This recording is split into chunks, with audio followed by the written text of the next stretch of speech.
सभी भक्तों को राधे राधे। स्वागत है आप सबका हमारे चैनल कथा और पूजन में।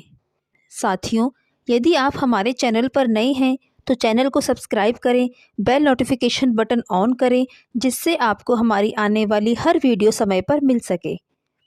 आज हम चर्चा करेंगे होली त्यौहार मनाने के पीछे की कथा के बारे में।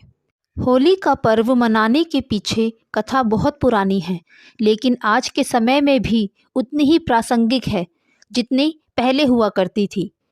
वैसे तो सारे धर्मों के सभी पर्व सद्भाव और आपसी मेल जोल के उद्देश्य से बनाए गए हैं, लेकिन फिर भी सभी पर्वों के पीछे एक विशेष प्रेरक प्रसंग होता है।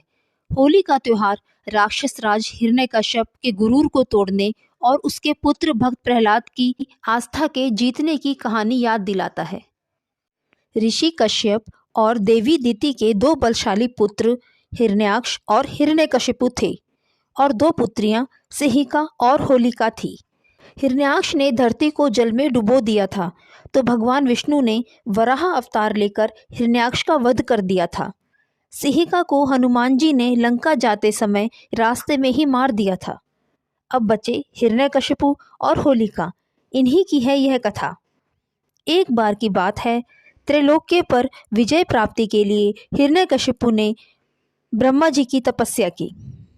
असुरराज हिरण्यकशिपु की तपस्या से प्रसन्न होकर ब्रह्मा जी ने उसे वर मांगने को कहा, तो उसने कहा कि उसे अमरता का वरदान चाहिए।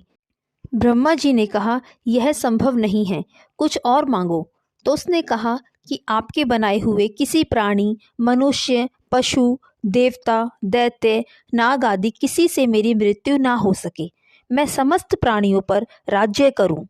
मुझे कोई ना दिन में मार सके, ना ही रात में, ना घर के अंदर मार सके, ना ही बाहर, किसी अस्त्र के प्रहार से और ना किसी शस्त्र के प्रहार से मार सके, ना भूमि पर, ना आकाश में, ना पाताल में, ना स्वर्ग में।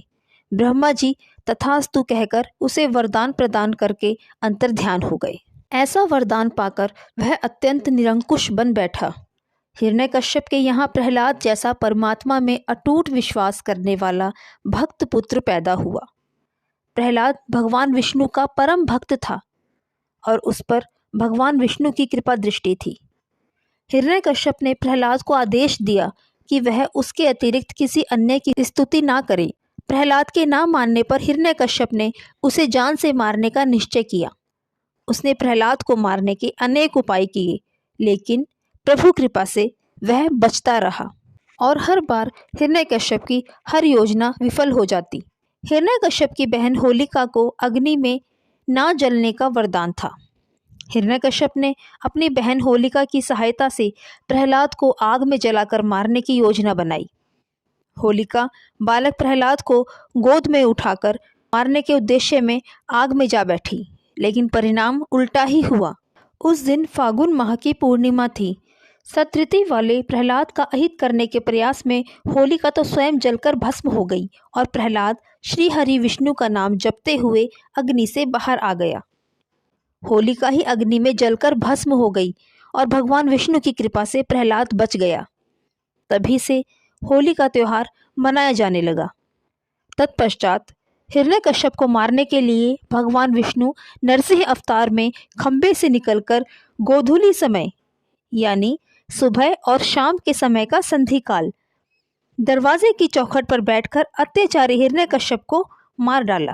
इसके अतिरिक्त एक और प्रचलित कथा है। यह कथा धर्मराज युधिष्ठिर को भगवान श्री कृष्ण ने सुनाई थी। एक बार भगवान श्री राम के पूर्वज रघु के शासन में एक असुर स्त्री हुआ करती थी। वह असुर स्त्री गांव के लोगों को मारकर उन्हें खा जाया करती थी। धीरे धीरे वह गांव के बच्चों का भी शिकार करने लगी।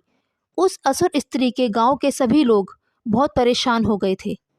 गांव वालों की इस परेशानी को दूर करने के लिए एक दिन गुरु वशिष्ठ ने उन्हें बताया कि उस असुर स्त्री को मारा जा सकता है। उन्होंने कहा कि गांव के सभी बच्चों को मिट्टी से उस असुर स्त्री की मूर्ति बनाकर एक चौराहे पर रखनी होगी और उस मूर्ति के चारों तरफ उपले, लकड़ियां और घास फूस जमा करके इस तरह रखनी है कि वो असुर स्त्री अपनी मूर्ति ना देख पाए। इसके बाद उस जगह की पूजा अर्चना करके घास, फूस, उपले और लकड़ियों के साथ ही उसकी मूर्ति को भी जला दें तो वो असुर स्त्री मर जाएगी और गांव वाले उससे मुक्त हो जाएंगे। गुरु वशिष्ठ जी की बात मानकर बच्चों और गांव वालों ने ऐसा ही किया। इसके बाद असुर स्त्री के मरने पर सभी गांव वालों ने खुशी में नृत्य किया और मिठाइयाँ बांटकर बुराई पर अच्छाई की जीत मनाई। साथियों, इसी तरह की पौराणिक तथा सच्ची कथाओं को जानने के लिए हमारे साथ जुड़े रहें। चैनल को सब्सक्राइब करें, वीडियो को लाइक शेयर अवश्य करें। तो इसी के साथ सभी भक्तों को राधे राधे।